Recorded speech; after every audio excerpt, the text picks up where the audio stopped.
My family lied about my college acceptance so my sister could take my place. 10 years later, I finally found out.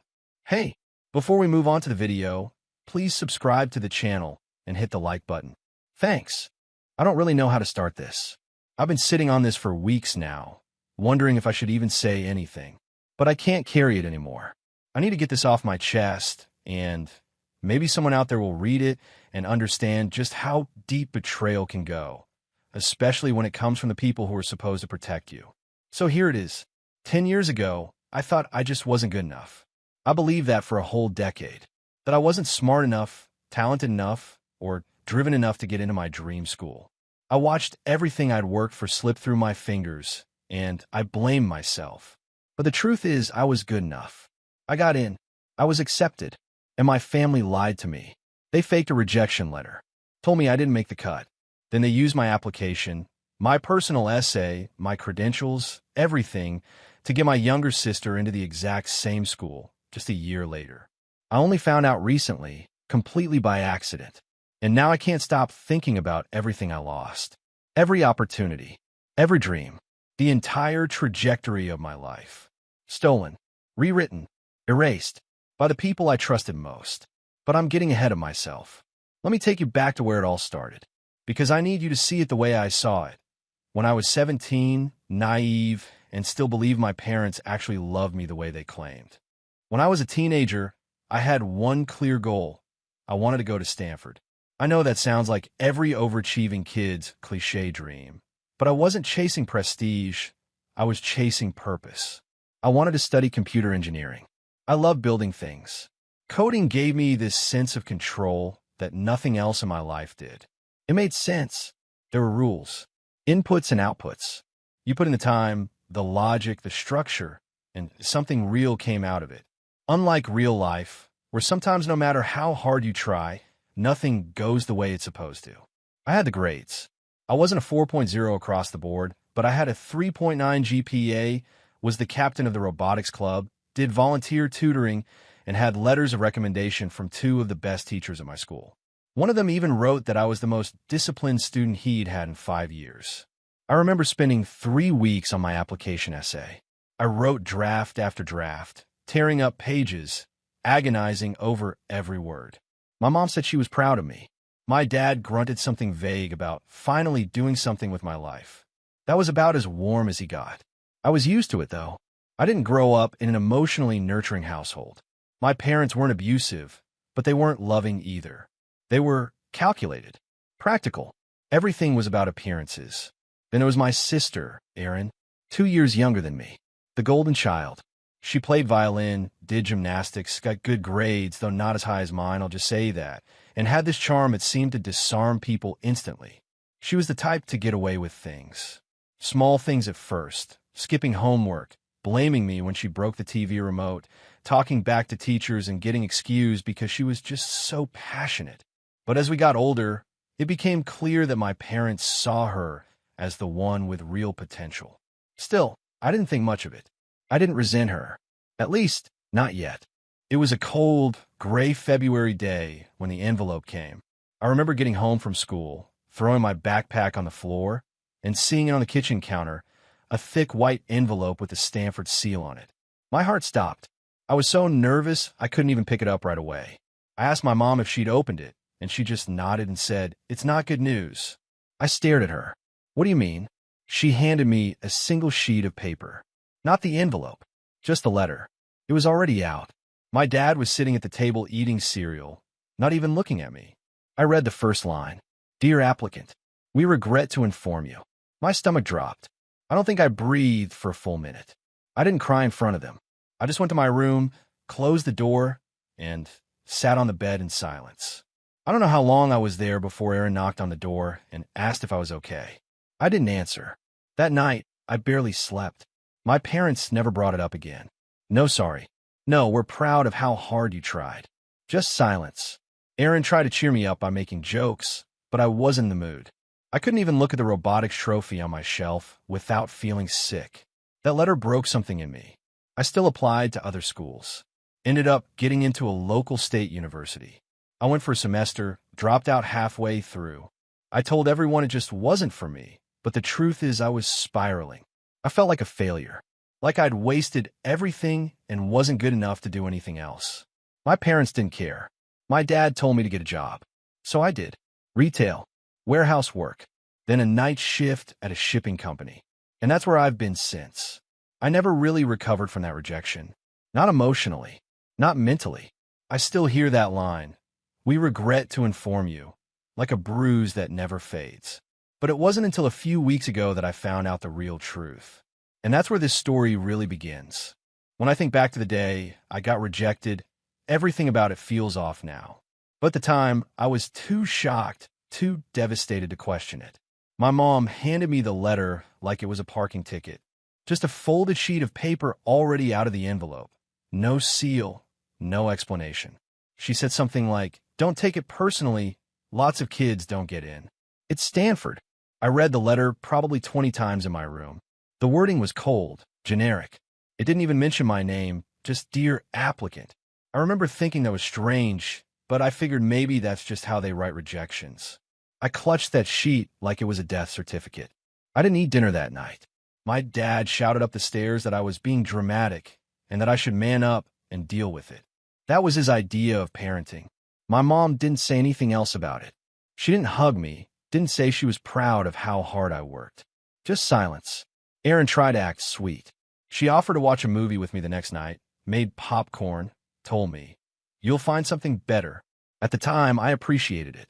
Now, looking back, I wonder how much she knew even then. After that day, something shifted in me. All the drive I'd had, the ambition, the work ethic, the belief that effort mattered, just kind of collapsed. I kept going through the motions because I didn't know what else to do. I finished senior year barely. My grades slipped. I didn't care. I enrolled in the local state university, not because I wanted to, but because my parents said I needed to do something. I didn't have the mental bandwidth to argue. I hated every minute of it. I went to classes, but couldn't focus. I felt like an imposter, like I didn't belong anywhere anymore. Every day on campus was a reminder that I'd failed, that I had my one shot, and it slipped through my fingers. After one semester, I dropped out. I didn't even officially withdraw. I just stopped showing up. My dad blew up, calling me lazy and ungrateful. My mom said she was disappointed, but not surprised. Erin looked at me with pity and told me I should take a break and figure out who I am. That's when the narrative changed. Suddenly, I was the one who had given up. I was the disappointment, the dropout, the underachiever. They never mentioned Stanford again. It was like it had never happened. I got a job unloading trucks at a distribution center, then another job in retail, then food service. Nothing steady, just enough to survive. Years went by like that. I watched Erin graduate high school with glowing praise from my parents. They threw a party, rented a hall, had all the relatives over. Speeches, gifts, banners. She was going places, they said. She'd applied to some top-tier schools. To my shock, she even applied to Stanford. I remember sitting in the back room during her party, nursing a beer and trying not to be bitter. When she told everyone she'd gotten in, the room erupted in applause. My mom cried. My dad beamed with pride. Someone said, "Looks like the right kid got in this time." I pretended I didn't hear that. Erin smiled at me across the room and said, "You're happy for me, right?" I nodded. What else was I supposed to do? Looking back, there were warning signs, things I buried at the time because I didn't want to believe them. Like how my mom suddenly became extremely involved in Erin's college applications, even though she never once helped with mine. Or how Erin's Stanford acceptance essay sounded oddly familiar. I didn't read the whole thing, but she read a few paragraphs out loud at dinner one night, and I felt a strange déjà vu. I chalked it up to coincidence or family resemblance in writing styles. Or how my dad casually mentioned during a barbecue that Stanford doesn't want anxious kids who'd crash under pressure while glancing at me. It stung, but I assumed he was just being an ass. There was one night, about a year after Erin started college, when I overheard my parents talking in the kitchen. I was grabbing water when I heard my mom say, "It worked out for the best. He wouldn't have lasted a semester anyway." My dad said, "She's actually got a future." He was always soft. I froze. I didn't confront them. I went back to my room and lay awake all night. I told myself they were just venting. but they didn't mean it. But deep down, something started to rot inside me. Life kept crawling forward. Erin graduated with honors, got a job in tech, bought a condo. My parents bragged about her constantly. Every Christmas, every phone call, every family get-together was a shrine to Erin's success. I stopped going to most family events. I stopped calling. My parents barely noticed. If they did, they didn't care. Meanwhile, I was still stuck, still in the same town, working the same dead-end job, feeling like a ghost. Like I died at 17 and was just watching someone else live the life that should have been mine. I didn't know how to put it into words, even to myself. It wasn't just jealousy. It was something deeper. Like I'd been robbed but couldn't prove it. Like I'd been erased from my own story. And then, 2 months ago, I found something that shattered everything. Something that proved I wasn't crazy. That they'd take everything from me. The day I found out the truth started like any other. Numb, routine, forgettable. If you've ever worked night shifts in a warehouse, you'll know what I mean. You sleep during the day, eat junk, shower if you remember, and grind through 8 hours of moving boxes and pretending it's all going somewhere. I'd gotten used to the idea that this was just it for me. My life, frozen in mediocrity. Until I got a message from someone I hadn't heard from in over a decade. Her name was Ms. Weller. She was my old high school guidance counselor. She messaged me on Facebook of all places. I barely check it anymore, but the notification happened to pop up while I was killing time at work. Hi, Name. I hope you're doing well. I'm reaching out because I came across something while cleaning out old files and thought you should have it. Let me know where I can send it. I replied, assuming it was something like an old transcript or yearbook photo. She responded right away. It's your Stanford acceptance letter. The original one. I'm guessing your family already gave you a copy, but just in case, I always kept a backup for strong applicants. I stared at my phone like it had grown teeth. Acceptance letter? At first, I genuinely thought it was a mistake. I even laughed. I messaged back. Sorry, I think you must be confusing me with someone else. I got rejected from Stanford. She sent a confused reply. No, I remember this very clearly. You were one of the strongest applicants we had that year. You got in. Full acceptance. I have the letter here with your name on it. She attached a photo. There it was. My name. My address. The Stanford letterhead. And right at the top. Congratulations. We are pleased to inform you. I dropped my phone. For a second, I genuinely felt dizzy. Like the entire floor shifted under me. I picked it up again and read the photo 5, 6, 7 times. There was no mistaking it. I'd gotten in. They lied. I couldn't finish my shift. I faked a stomach issue and left. I sat in my car in the parking lot for an hour, just staring at that picture on my phone. A decade of my life had been built on a lie. I messaged Ms. Weller again, practically begging her to send the physical copy. She overnighted it. When it arrived the next day, I nearly broke down holding it in my hands. It was real. Thick cardstock. My full name. The embossed seal. I wasn't crazy. I wasn't a failure. I had been accepted, and my parents never told me. They had intercepted the letter, opened it, and then handed me a fake rejection. I still had that rejection in a box in my closet, the one they gave me. I dug it out and compared the two side by side. The fake one didn't even have my name on it. It was generic, a badly printed template. No watermark, no signature. I never questioned it. Because why would I? Who thinks their own parents would do something like that? I didn't sleep that night. I didn't go to work the next day. I drove to my parents' house, Stanford letter in hand, hands shaking, blood pounding in my ears. My dad opened the door and looked surprised. Didn't expect to see you, he said flatly. I didn't respond. I walked straight past him into the living room. My mom was on the couch. Erin was there too. She was visiting for the weekend, apparently. All three of them turned to me. I didn't bother with small talk. I pulled the letter out of my coat and threw it on the coffee table. Silence. My mom went pale. Erin stiffened. My dad just stared. Then I said the words I'd been waiting to say for 10 years. I got in. I was accepted. Nobody said anything. For a moment, I wondered if they tried to deny it. Pretend it was a mistake. That they forgot. That maybe they meant to tell me, but didn't. But they didn't even pretend. My mom was the first to speak.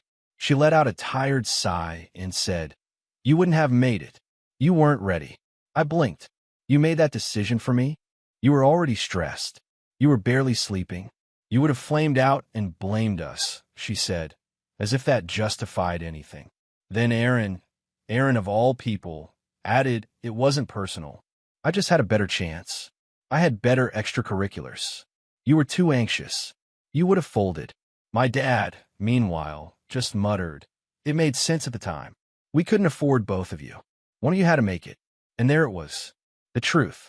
They stole my future and gave it to her.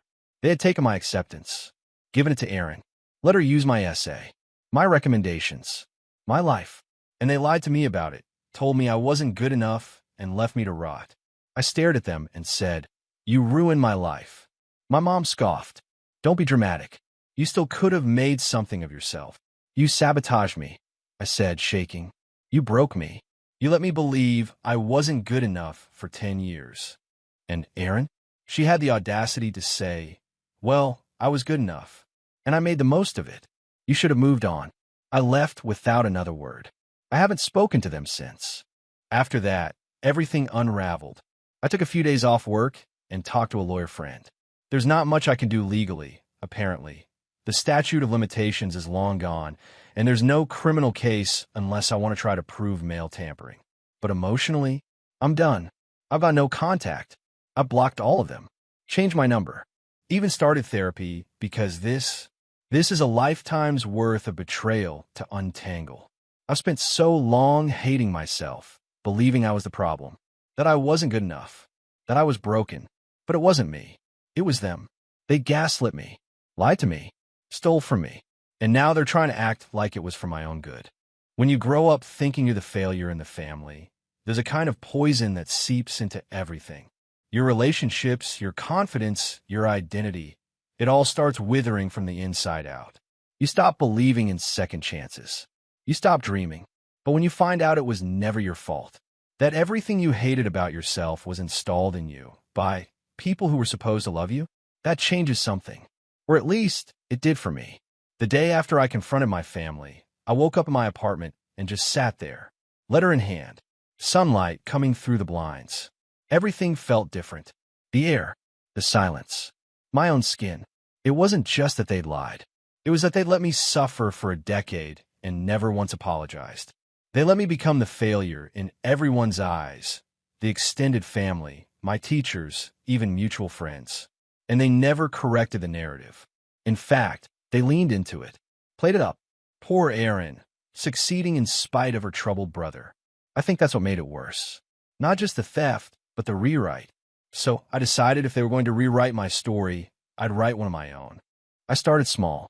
I posted in a private Facebook group for alumni from my high school, people I hadn't talked to in years. I uploaded pictures of both letters, the fake rejection and the real acceptance. Then I told the story, just the facts. The reaction was explosive.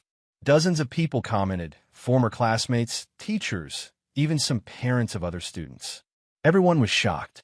Some admitted they'd always wondered why I dropped off the map, why I hadn't gone to college. A few even apologized for believing the version my parents had told. Then a former teacher demed me privately and said, "I always suspected something was off. You were the best writer in your year. That essay you wrote? I used it as an example for years." That made me cry. It was the first time in a decade I felt seen. Not pitted, not handled, seen. That post got reshared. And then it spread to Reddit. Not by me, but by someone else who had screenshotted it. It went viral on /r/insaneparents and /r/true off my chest. Thousands of upvotes. Comments from strangers across the world telling me what my own family never did. You didn't deserve that. You were never the failure. They're monsters. You were robbed. I didn't realize how much I needed to hear that until I did. A few days after the post blew up, my sister tried to contact me. She texted, "You're ruining my life. Take it down." No apology. No explanation. Just that. My parents followed up with a joint email. It was equal parts gaslighting and threats. They said I was hurting the family and dragging up the past for attention. They said Erin's employer had seen the post, that I was endangering her professional reputation. They even threatened legal action for defamation. I laughed out loud at that one. I have the original letter. I was the accepted student. They committed fraud. not the other way around. I ignored them, blocked every number, every burner email, and then I did something that surprised even me. I contacted Stanford. I didn't expect much. I figured they'd brush me off or say it was too late to do anything. But I attached scans of both letters. Explained what happened. Said I wasn't looking for admission, just closure. I wanted to know, did they know? Was there any way my sister had used my credentials? The admissions office actually responded. They said they couldn't share details about other students for privacy reasons, but they did confirm something chilling. Our records show that your application was marked as admitted and subsequently flagged as withdrawn by applicant 2 weeks later. I never withdrew. Someone did it on my behalf. And Aaron's file, submitted the week after mine, was withdrawn. Same zip code, same essay title. They didn't outright accuse anyone, but they didn't have to. I knew, and now they knew. The woman I spoke with ended the call with, "I'm so sorry this happened to you. You were more than qualified, and you still are." That meant more than I can explain. So where does that leave me? Honestly, I don't know. I'm 28 years old now. I spent a third of my life believing I wasn't good enough, and the rest just trying to survive. I'm not magically okay. I still wake up angry some days. I still hear my mom's voice in my head telling me I was too fragile. I still think about how different my life could have been. The friendships, the career, the confidence, the self-worth I could have had. But I'm not stuck anymore. I've enrolled in online classes. Not to go back to Stanford, but because I want to prove to myself that I can. I started writing again, the way I used to before everything got poisoned. I even submitted a personal essay to a few magazines. One of them published it. It was about betrayal and survival, and how some families don't deserve forgiveness, because forgiveness without accountability is just another favor to the people who hurt you. People ask me if I'll ever reconcile with my parents or my sister. Here's my answer. No, you don't reconcile with people who step on you to boost themselves, then lie to your face for 10 years, then only reach out when they're worried about their reputation. You don't owe abusers peace. You owe yourself freedom. And for the first time in my life, I have it. If you're reading this and your family has ever made you feel like you're worthless, if you've been cast as the scapegoat, the failure, the disappointment, let me be the proof that it might not be you. Sometimes, the people closest to you are the ones who build the cage. And sometimes, the most powerful thing you can do is walk away and let it all burn behind you. Thanks for watching. Please subscribe to the channel and hit the like button. Thanks.